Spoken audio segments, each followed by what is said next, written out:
I'm Andrew Deneau, lead campaign designer, and today we're excited to introduce you to a big new feature in Company of Heroes 3, our dynamic campaign map. Company of Heroes has always been about taking command, making the right decisions, and forging your path to victory.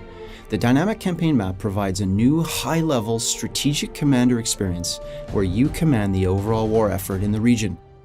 On the map itself, you'll be managing combined land, air, and sea forces, securing supply lines, prioritizing key objectives, building up your intelligence network, and a whole lot more. This new campaign map layer will complement and influence the classic boots-on-the-ground RTS gameplay and make for a super replayable single-player experience. Companies and detachments are the main two unit types you will control on the map.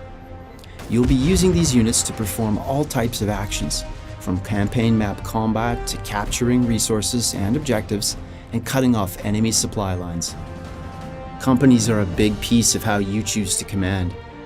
All companies have their own unique unit roster, unlocks, and abilities.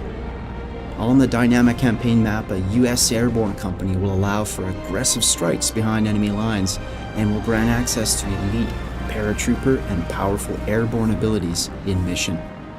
Companies are also how you engage with classic Company of Heroes missions and skirmishes. Detachments are smaller support units and can operate independently from companies on the dynamic campaign map. Detachments also confer unique effects on missions.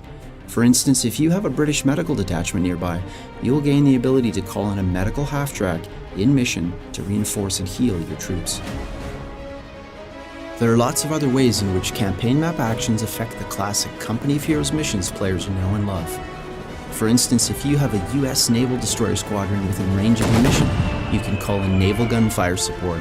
However, that's only if you haven't used your US naval destroyer to recently soften up the enemy on the campaign map. What's more, if you bomb a mission space before starting, you'll see the results when you send in your troops.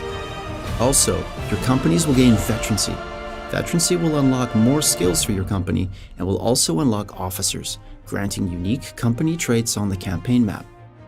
You'll have a bunch of other cool systems at your disposal. They're going to let you choose how you want to command and make for a really replayable experience.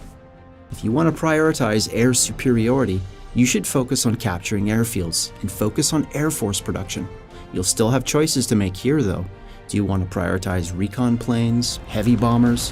Personally, I love C-47 squadrons as they allow for supply drops and airborne company drops behind enemy lines.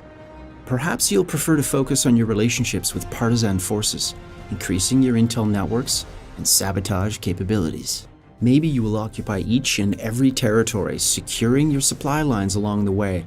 Or perhaps you will risk behind-the-lines operations to quickly achieve key objectives. Will you favor elite special forces companies or formidable armored units?